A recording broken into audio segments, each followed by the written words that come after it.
This may not look like it, but this is a clock that went terribly wrong.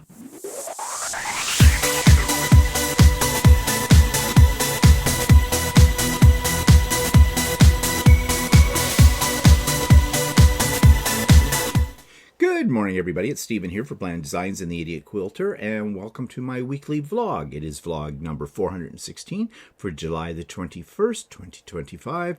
And at the end of this week, we will be heading to the UK, to London to be specific. And we talked a little bit about that and what we're going to see and what we want to do and all those kind of things, including the Festival of Quilts in Birmingham. And we talked about that on Stephen and Walter Live yesterday on Sunday. So if you haven't seen that, check out the replay. Okay, let's jump right into what I've been working on. Well, it's been kind of a somewhat productive week, somewhat not productive, but let's take a look. So I finally finished my sister's quilt. Here it is. And it's all done, and it's all quilted, and it's all bound. And tomorrow in the Idiot Quilter, I will talk about how I finished it off in more detail.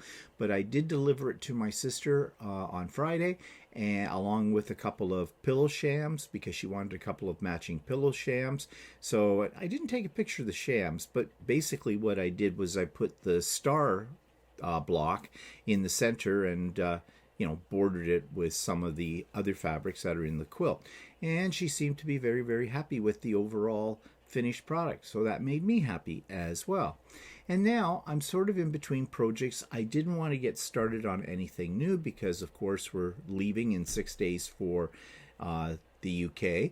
But I needed to do something, so I have started working again on the Christmas tree skirt that I started 3 years ago. Yeah, that's what those little pieces with the curved edges are all about. This is the last part of that tree skirt before I put it together, but there's a lot of pieces in this.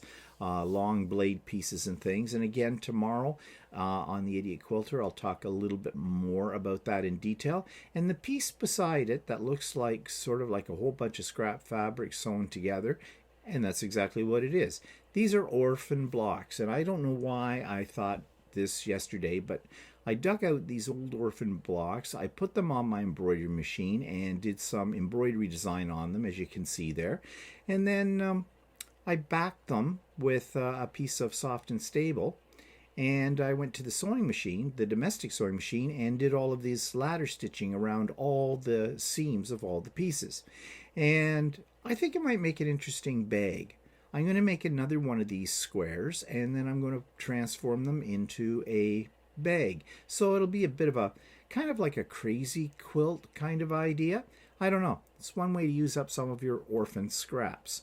I just needed something else to do yesterday, because making these snowman pieces for the Christmas tree skirt are really quite boring. But anyways, that's what I've been working on, along with some 3D printing, which you'll hear about later. But in the meantime, let's talk about AI. I'm all about AI right now. I have been researching it, I have been watching YouTube videos about it, and I've been experimenting with several different AI programs. I find it both fascinating and terrifying what this will do. So I found this YouTube video that I want to share with you called How Fake AI Content is Quietly Breaking YouTube. This week's video clip continues with my discussion from last week about AI and how it's being used to basically give us misinformation, because AI doesn't know the difference between what's real and not real. At least it doesn't right yet. This particular video called How Fake AI Content is Quietly Breaking YouTube is very interesting, because it talks just about this particular issue, how we're exposed to a lot of AI documents or documentaries that seem to be very real because they're so professionally done. But in fact, they are AI. And what this is doing to YouTube as a source of information, and what it's doing to other content creators, advertisers, the whole bit, and of course, especially to people who view YouTube. So if you're interested in learning some tips and tricks about how to spot fake content made by artificial intelligence, then you're going to want to watch this particular video clip called How to Fake AI Content is Quietly Breaking YouTube. So you will find a link for that YouTube video in the show notes below. You will also find a link for Sewing with Stephen. Yes, we're back on. We took a week off. We took last week off to go into Toronto to visit friends. And we're back on for this week, but like the old theatrical kind of thing here, one night only, one Wednesday only, because after this one coming up, there won't be a Sewing with Stephen until we get back from our trip. And so that means there'll be 2 Wednesdays after this coming Wednesday when we won't be doing it. So we will resume. So this coming Wednesday, depending if you're watching this in the future, is July the 23rd. July the 23rd. So we're having it on July the 23rd, and we will resume Sewing with Stephen on Wednesdays starting on August the 13th. Yeah, August 13th. So there'll be 2 Wednesdays missing from that. However, to make up for that, there will be a pop-up sew day following on the heels of the next Sewing with Stephen, and that will be on August the 16th. Yeah, August the 16th. So when we get back, I will be talking about that. I will have the links for the Zoom for all of that in the show notes then. Okay, moving on, you'll find all kinds of other information, including last week's videos as well, the links to all of that in the show notes. So that takes me to what things are looking like today outside. Excuse me. And there it is. And it looks like it's going to be a nice, clear day. Now, right now, the temperature is a very comfortable 15 degrees C. And that's quite nice. No rain in the forecast for today. And it looks like we're pretty much free of rain until about Thursday this week. Thursday and Friday, there is some chance of rain, but it's going to be, the temperature is going up. The rest of this week, it is summer. So 24 is the high today. 23, we only get to 23. What did I say? Tomorrow, we only get to 23. Yeah. Wednesday, 27. Thursday, 32. That seems to be the hot spot of the week. Then Friday, 29. Saturday, 28. And when we leave on Sunday, it supposedly has a 35% chance of rain, boo, and 29 degrees is the high. Now, I've had Walter's been checking the weather in the UK, and it right now for next week when we get there, it's looking fairly pleasant. So, yeah, hope it is while we're on the trip. But you know England, it rains at a drop of a hat. So, yeah, we'll be prepared for that. We've been there before. But anyways, looking outside, it's looking very nice. And right now, it's currently, as I said, 15 degrees C. So once I finish this, I'm going out for my walk. And that's a very comfortable temperature to be walking in. Okay. So that takes me to what's pissed me off this week. Well, you notice in the title I had the word time. Because I've been thinking about time a lot lately. In fact, it's sort of a theme with my 3D printing in the past week, as you're going to see shortly. But I actually this morning, when I woke up, I don't know why, but I was thinking about my university days. And I'm thinking, my goodness, next year, 2026, it will be 50 years ago when I entered my first year of university. 50 years, I think. 1976, 86, 96, 206, 2016. Yep, 50 years. And then I got thinking about some of my favorite professors when I was in university. And oh my God, they're dead. Well, they'd have to be. Because my professors were old then. You know, I was 19 years old when I went into university. And I had professors that I am sure had to be in their 50s then. So they would be well over 100 now, if they're still alive. So that's kind of a sobering thought. But then I got thinking about my age, and I just had a birthday, as you know, and I'm 68 years old, and oh my God. When you're 20, it seems like time goes on forever, doesn't it? And it takes forever to get to 30. Then you hit 30, and you're going, oh, 30, that's a big one. But that's my prime. I'm still young. Yeah. And then I blink, and I'm 40. And then I didn't even have to blink, and I was 50. And then, wow, 60. And then 68, and 2 years off of 70. It scares me. It scares me. It scares me because of how fast time is going by. But I can't do anything about that. My mother used to say to me, Stephen, you never want to grow old. And I used to say to her, and Mother, what's the alternative? Well, she's dead. So I guess she found out what the alternative was. Sorry if I sound a little abrupt, but that's the other thing with time as you age. What starts going through your head? Death. And I hate that thought. And I hate it when I'm around people who talk about their age and talk about they don't have much time left. There's not many years left. That's depressing talk. There is so much I still want to do and am doing. And I'm not going to roll over and let this time thing, sit there and count down my life, what's left of it in the whole bit. Yes, occasionally your thoughts go in that direction and it's a bit morbid, but you got to get yourself out of that. But some people don't. It's like some people are waiting for the end of their life and they're counting down the days. Now, I did count down the days to retirement, but that's a little different because that was the start of a new life. And that's why I was doing a countdown in my final year of teaching. But I'm not going to do that countdown, doomsday clock or something in the corner of your computer, got this much time to live.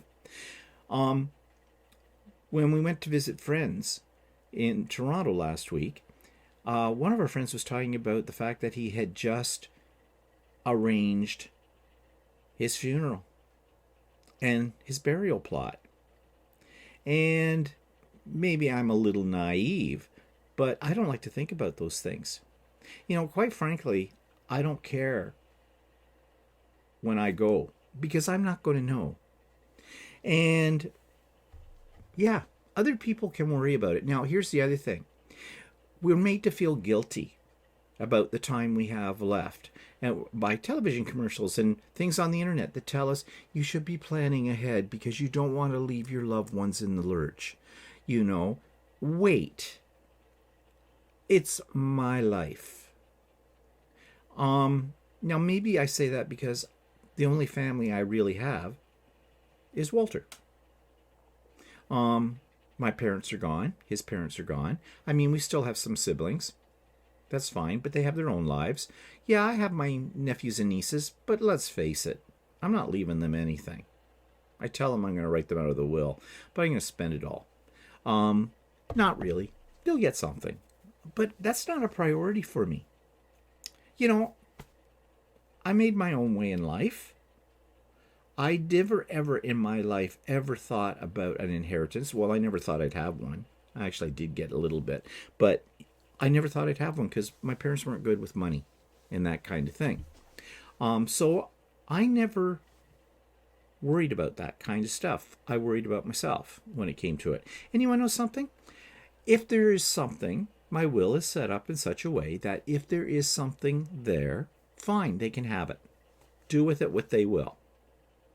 But I'm not consciously providing for them. And I'm also not consciously thinking about other people's problems, what to do with me when I'm gone. Maybe down the road I will do something. But this is not a discussion that Walter and I have had to any extent. One of us is going to go first. So the other one, it will be his responsibility to look after things. And that is fine. I don't have a problem with that, one way or the other. But I'm not planning to shuffle off this mortal coil anytime soon. I have things to do. And some people just give up because they figure, I don't have time to do that anymore. Oh, I always want to go on this trip. Oh, I always want to do this. I want to try this. But now I'm old and I can't do that. Well, yeah, certain things you can't do when you get a little older, depending on your physical health. But more or less, more than anything, it's mindset, too. I mean, if you're 90 years old and you want to go on a cruise and you've never been on one before, go. Just do it. In fact, my sister's father-in-law just turned 90 and he's still going.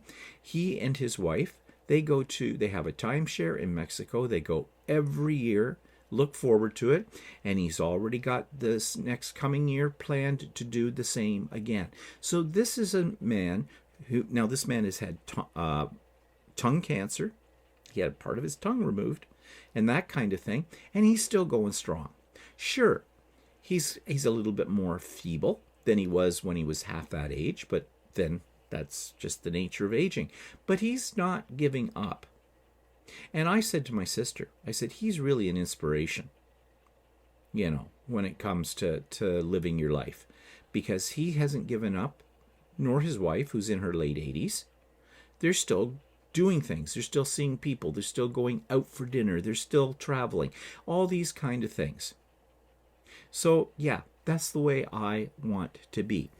And I think that's the only way you can be. Live your life to the fullest within your means. Okay, I'm not saying go out and suddenly sky jump, parachute or something when you're like 95. Okay, as I've said before, it's all fun and games until someone breaks a hip. But within reason. And counting down your life to the end, that's just sad. And talking about it is even worse. So if that's the way you feel, shut up. Nobody needs to hear that. Don't be a Downy Debbie at somebody's party. And let's talk about your funeral arrangements, shall we? No. Nothing kills a party than something like that. So, keep it to yourself. So time, yeah, it's not on our side, but then we can take control of it to a certain extent as well, mentally. Okay, enough about time. I don't have enough time to go into it in any more detail. Yeah, that was a joke, not really that funny. All right, let's turn around and take a look at other things that take time, like our garden, the front garden. It looks really nice. I think I have a picture of it here, and I do. These are daylilies and hostas and our 2 rows of Sharon bushes that are there as well. And they're looking very nice, very lush right now. There's a couple of little things that they come up every year, those green things crawling down the side. That's not a weed. That's some kind of a creeping, might be creepy too, creeping greenery. I don't know what to call it. I don't know what it's called. It actually got planted by accident. It came in a pot. It had gotten mixed into a pot with some other plants that Walter had planted years ago, and it just comes up every year, and we just let it do its thing because I think it looks kind of nice there. So, yep, that's coming along very nicely, and that's all Walter's work. I don't do a thing. Of course, it is a low-maintenance garden. As you know, there's the wood chips and everything there, keeps the weeds down, and, the daylilies are very leafy and the whole bit, so there's very little maintenance except, watering. Low maintenance is a good thing. Because who's got time for that? Unless you enjoy it. See, I told you, it's all about time today. Okay, so another thing, though, our deck garden. I think it's gorgeous. No flowers. It's all of our different vegetables, but they're coming along so nicely. So I have a little movie or a little video clip that I'm going to insert here so you can see what I'm talking about. So it's Saturday night and we're just sitting out here on the deck before we put some stuff on the barbecue, but looking at the garden, and Walter's come out to give them some water. There he is, water boy. Oh, water boy.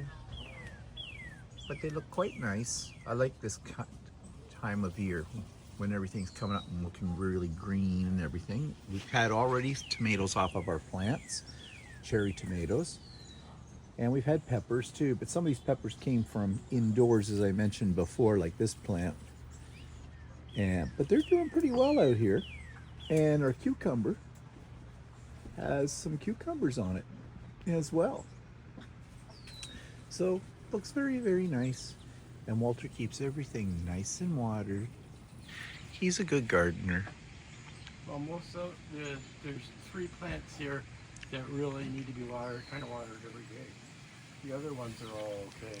They can handle a couple of days without water. So when we go away, he's got these big vats. He's going to put them in filled with water to keep them nice, waterlogged until we get back, and maybe it'll rain a couple of days or something here too. Who knows out here? But anyways, it's very pleasant. We're sitting under the canopy, under the big, huge umbrella, and we're having hors d'oeuvres. Yes, that is a can of spray cheese.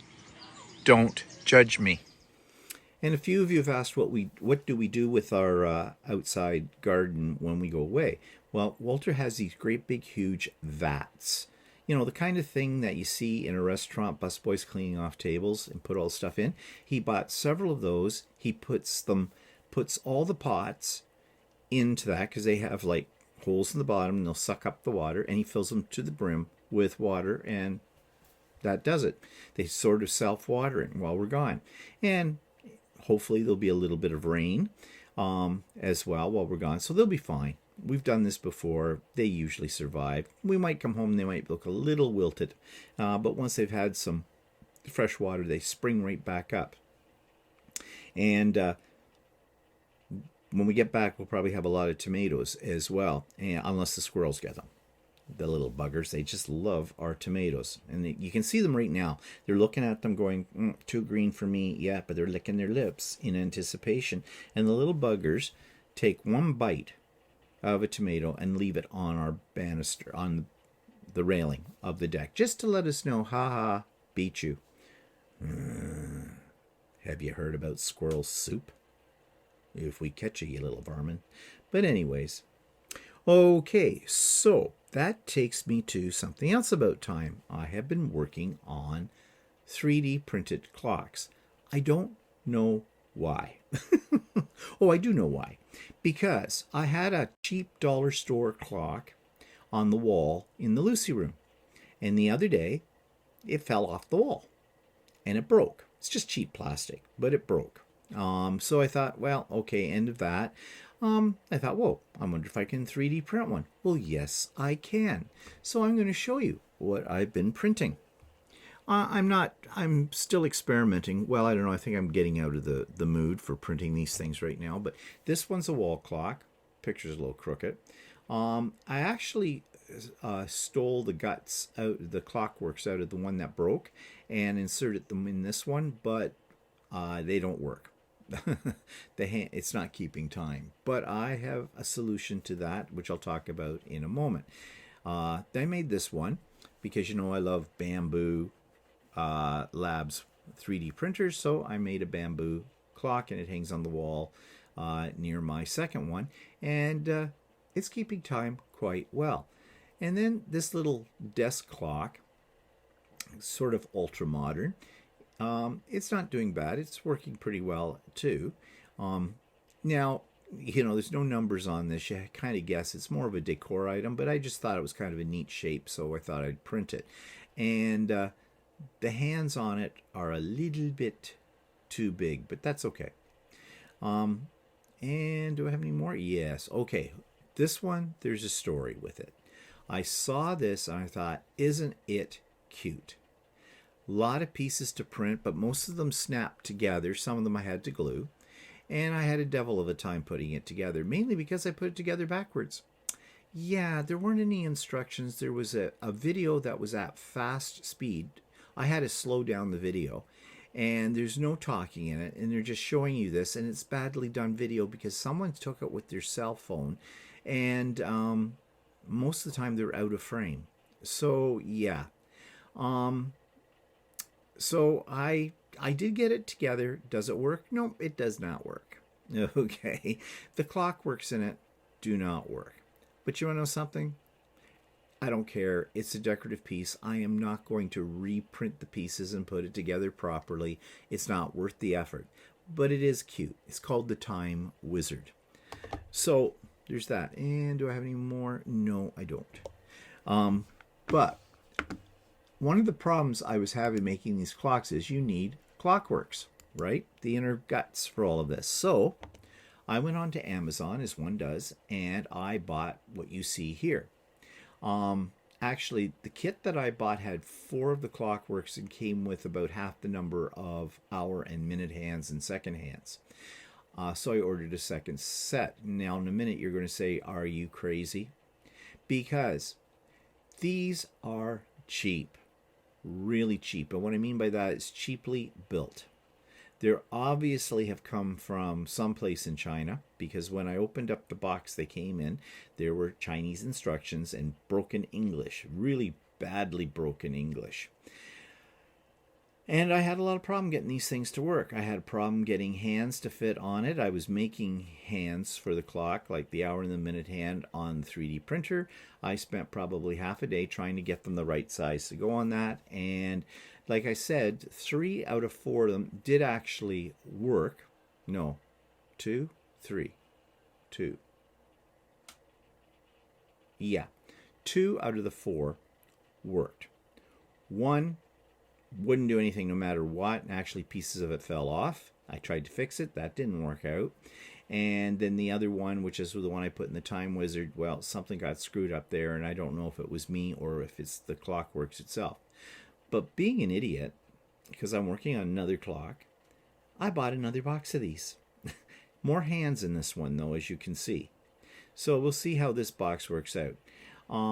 Yeah, I could have returned it, but I'd already had them out of the box. I had all the pieces out of their little bags that were in there, and of course one of them I broke the guts of, so I just figured, you know, I'll suck up what I spent on it, and we'll try again. But the last clock that I'm making, and I will show it to you right now, I still have to print the hands for it, is, of course, a Mickey Mouse wall clock. I couldn't resist. And this printed all out of my bamboo printer. I had to print a base for it as well, which basically will hold, you know, it holds the works. I have to glue it to it, and then it'll hang on the wall. So I need to print out his hands, which are the hands of the clock, and I'm hoping that one of those clock mechanisms I purchased will work fine with that. So yeah, it's all about time. Okay, so speaking of time, let's go back in time to one of the old video clips from an S&W Live. This one comes from, I think, 2018, and it's where Walter and I were having a discussion about self-promotion and men's clothes. Craft and Bev says, one of these days I will stop changing mine and send it to you. It seems like every time I think of I'm finished, I go back and change again. Not very good about talking about myself. You want to know something? You can say whatever you want. You don't have to be special. You don't have to be concerned about, you know, like what you've said on it. Sell yourself. Who else is going to sell you? You know, if you don't pat yourself on your own back, don't expect somebody else to pat you on the back, because that's not how it works. People don't. So everybody's got talent. Everybody's interesting, and that's what the whole idea is for sharing this stuff. Not only that, when I used to go, I haven't gone to stained glass class in a while because the lady that ran it had moved away. But what was interesting is you saw what other people were doing, and you got ideas from that. So not necessarily that you would duplicate what they did, but you got an idea of something. Thought, oh well, that's neat. I never thought of doing it that way. So that's why I watch so many YouTube videos, because somebody's always doing something interesting. If anything, it's idea overload, I find. So anyways, so let's move on here. So what's eating Walter, eh? Okay. Okay, he's got something. It's not a big thing, but my jacket, I have a winter coat. I have a couple of winter coats that I like to wear, and I tend to wear them the most. It's just you know, a type of ski jacket or something.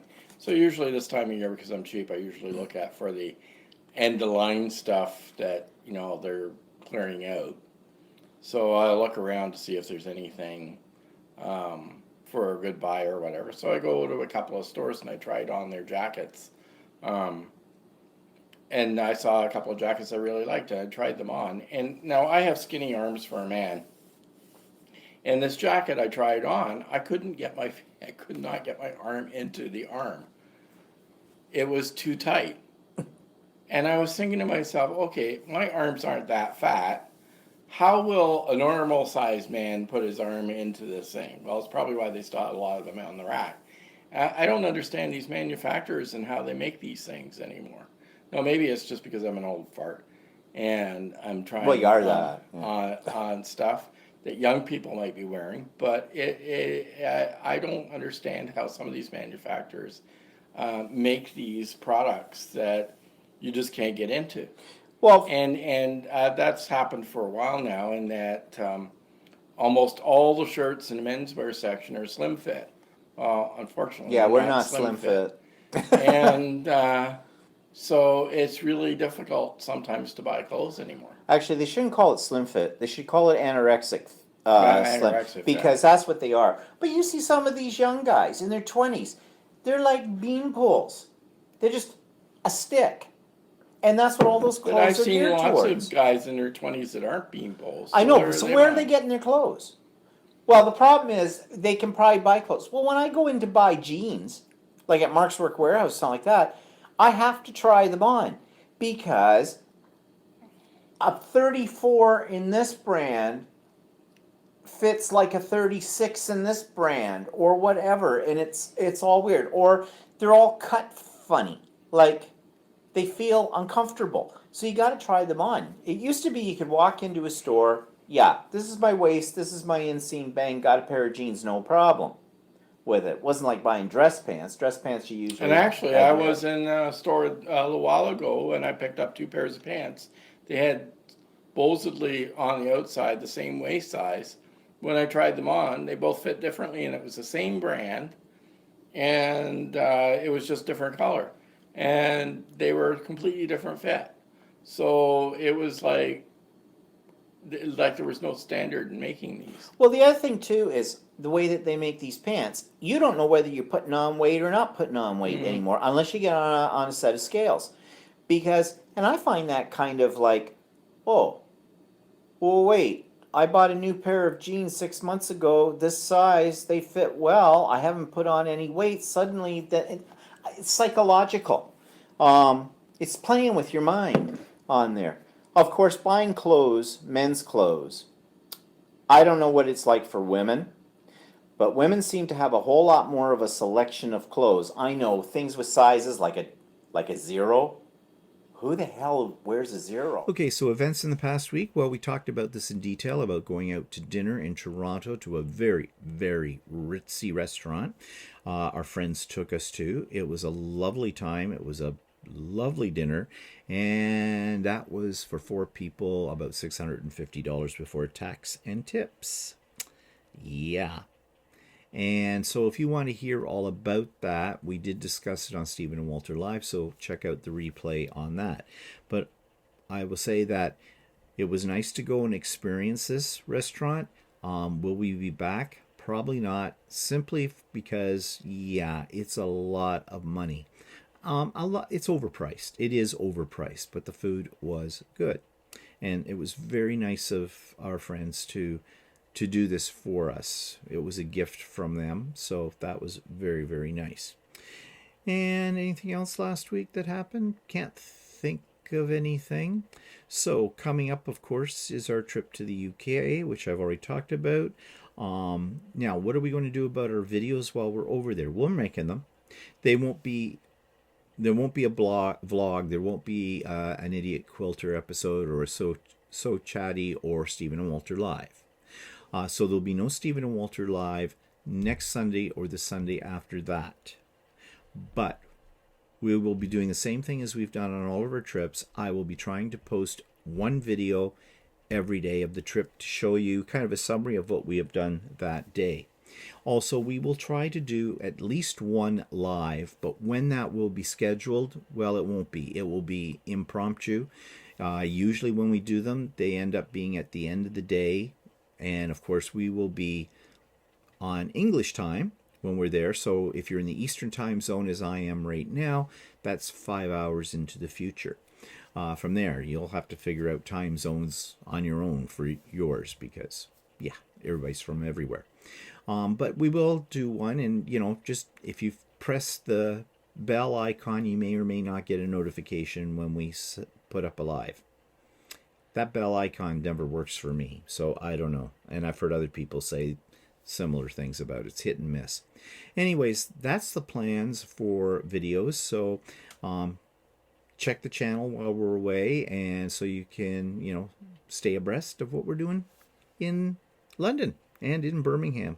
And yes, there will be pictures, lots of pictures of the quilts at the Festival of Quilts in Birmingham, and lots of other things to see, and that we'll be doing as well. Okay, so I think that's it for me for right now. If you tune in tomorrow to the Idiot Quilter, we'll talk about some of the things I've already shown you in a lot more detail, and other things as well, because there's always other things. And there will be a So Chatty this week, and that will be our last video in the usual routine for a couple of weeks. As I said, no Stephen and Walter Live this coming Sunday, because we'll be in the air at that time, hopefully, off to merry old England. Okay, so I hope you have a great week. I hope it's not too hot for wherever you are, but I hope you're enjoying summer, if it's summer for you. If you're in Australia, I hope you're enjoying winter. Okay, we'll see you later. Bye for now.